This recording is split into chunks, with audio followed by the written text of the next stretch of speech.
passa, seco, fruto ainda pequeno na fase de verde, isso dificulta demais o processo de qualidade de café. Por quê? Uma vez que a melhor condição para a colheita do café é que ele esteja pelo menos com 70% dos frutos na fase de cereja, em muitos anos, em muitas cultivares, isso é quase que impossível. Então, muitas vezes o produtor está colhendo café ou verde ou seco. O seco, ele já passou da fase de colheita e muitas vezes tem muito micro-organismo atingindo esse fruto. Em compensação, o verde, onde nós temos a pior qualidade de bebida, ele ainda não está com o endocarpo totalmente desenvolvido. E isso dificulta demais o processo de colheita, promovendo uma baixa qualidade. Então, em regiões, por exemplo, nós saímos aqui da região sul de Minas Gerais e vamos lá para o café da Colômbia, né? Uma cafeicultura totalmente diferente da nossa. Lá é uma região tropical, só que uma tropical de altitude, lá muito próxima à região amazônica, né? Então, uma característica que se tem lá, o café, ele floresce, produz, porque tem altitude muito elevada. Só que, em compensação, pela umidade do ar ser alta durante o ano inteiro, ao invés de 3 a 5 floradas, lá ocorre de 12 a 15. Ou seja, o café floresce o ano inteiro. Então, uma diferença da cafeicultura do Brasil, principalmente da região sul de Minas, para a região da Colômbia, é justamente a forma com que a colheita é feita. Aqui ela é feita por derriça, ou seja, todos os frutos são colhidos de uma vez só. Lá na região da Colômbia não é feito dessa maneira. Ele é dedilhado, ou seja, só são colhidos os frutos na fase cereja. Uma vez que os cafés da Colômbia são classificados aí para uma qualidade bem especial mesmo. Por quê? Eles só colhem o fruto no estágio máximo de maturação.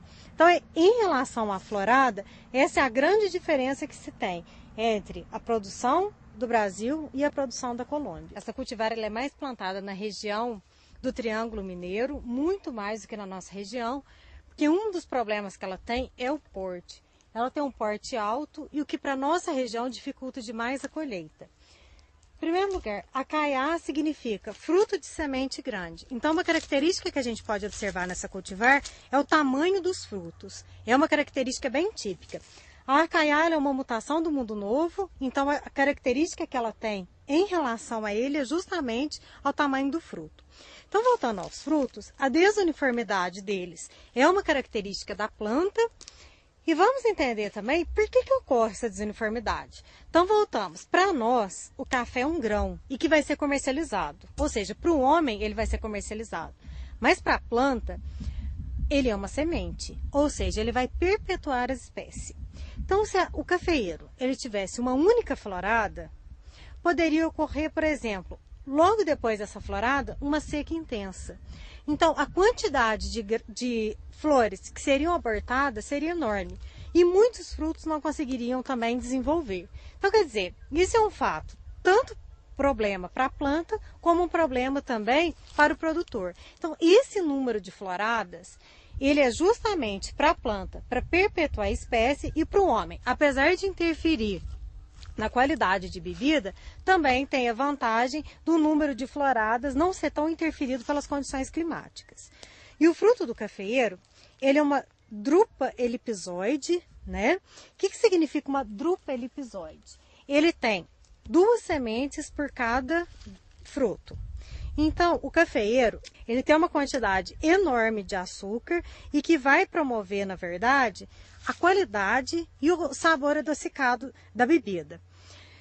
Nós temos aqui um fruto no máximo de desenvolvimento e no máximo teor de substâncias açucaradas. Então, na verdade, o grão do café ele é composto por aproximadamente 1000 substâncias, o que torna impossível o desenvolvimento de aroma artificial, sabor artificial de café, que é praticamente impossível um ser humano determinar a quantidade de cada um desses 1000 produtos para conseguir um sabor ou um aroma artificial de café. Para vocês terem uma ideia, quando se fala em morango, que hoje nós temos vários produtos com sabor artificial de morango são 6 substâncias que compõem o sabor e 6 substâncias que compõem o aroma. Então, quer dizer, a diferença é muito grande. Então, o fruto do café, ele é composto pelo exocarpo,